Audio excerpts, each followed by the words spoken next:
बुलेटिनच्या सुरुवातीलाच मोठी बातमी आहे। काँग्रेस सोबळावर नाही तर महाविकास आघाडी म्हणून लढणार आहे। उद्धव ठाकरे आणि शरद पवार यांना सोबत घेऊन लढणार तशी तयारी सुरू असल्याची माहिती मिळते।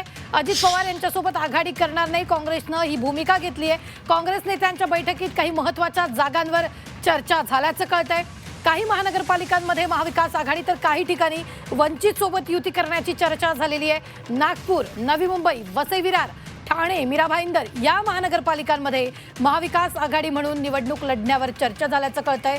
सांगलीत राष्ट्रवादी शरदचंद्र पवार पक्ष, चंद्रपूरमध्ये वंचित आणि शरद पवार यांच्यासोबत युतीचा प्रस्ताव ठेवण्यात आलेला आहे। नाशिकमध्ये वंचित सोबत युतीची शक्यता आहे, तर वसई विरारमध्ये बहुजन विकास आघाडीसोबत आघाडी होण्याची शक्यता आहे। या सगळ्या जागांवर आज चर्चा झाली आणि लवकरात लवकर युती संदर्भात घोषणा केली जाणार असल्याचंही कळतं आहे।